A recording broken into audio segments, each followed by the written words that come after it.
నమస్తే, welcome to KK news. నేను Sridevi. AP CM Chandrababu Delhi పర్యటన ముగిసింది. ప్రధానితో పాటు కేంద్ర మంత్రులను కలుసుకున్న చంద్రబాబు తమ ప్రాధాన్యత ప్రాజెక్టులను వారి దృష్టికి తీసుకొచ్చారు. ఇక అమరావతితో పాటు పోలవరం తమ తొలి ప్రాధాన్యమని చెప్పకనే చెప్పారు. ఇక వాటితో పాటు కేంద్ర ప్రాజెక్టులకు మోక్షం కల్పించాలని కూడా కోరారు. రాజధాని అమరావతి నిర్మాణానికి కేంద్ర పరంగా చేయాల్సిన సాయం కోసం కీలక ప్రతిపాదనలు వారి ముందు పెట్టారు. దీనిపై కేంద్ర ప్రభుత్వం సానుకూలంగా వ్యవహరించింది.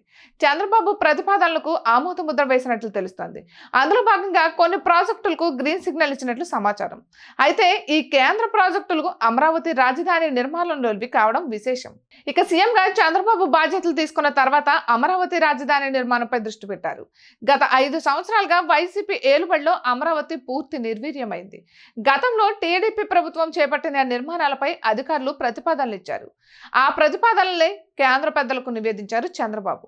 అన్నిటికంటే రవాణా ముఖ్యం కావడం, అమరావతి రాజధాని అభివృద్ధికి రహదారుల నిర్మాణం కీలకం కావడంతో ఫోకస్ పెట్టారు చంద్రబాబు.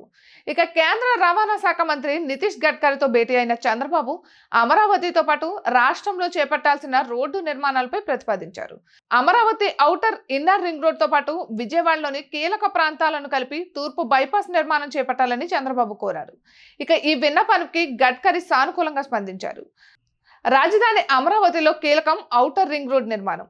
ఉమ్మడి కృష్ణా, గుంటూరు జిల్లాల పరిధిలో 1089 కిలోమీటర్ల పొడవైన ఈ రహదారి నిర్మాణానికి కేంద్ర ప్రభుత్వమే ముందుకు వచ్చింది. పెరిగిన ట్రాఫిక్, నూతన వాహనాల తీరును దృష్టిలో పెట్టుకుని అత్యాధునిక టెక్నాలజీతో ఔటర్ రింగ్ రోడ్ నిర్మాణం చేపడతానని నితిన్ గడ్కరీ సీఎం చంద్రబాబుకు స్పష్టమైన హామీ ఇచ్చారు. ఇక అమరావతికి పరిహారంగా ఈ రాజధాని నిలుస్తుందని, అందుకు ఖర్చు ఎంతైనా పెట్టేందుకు సిద్ధంగా ఉన్నట్లు మంత్రి గడ్కరీ హామీ ఇచ్చారు. 18,000 కోట్లతో ఈ రహదారి నిర్మాణం చేపట్టనున్నట్లు తెలుస్తుంది.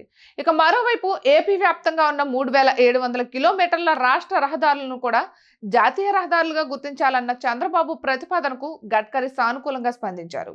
ఇక మొత్తానికైతే అమరావతి మణిహారం ఔటర్ రింగ్ రోడ్ నిర్మాణానికే కేంద్రం ముందుకు రావడం విశేషం. ఇటువంటి మరెన్నో వీడియోస్ కోసం కేకే న్యూస్ తెలుగు ఛానల్ని సబ్స్క్రైబ్ చేసుకోండి.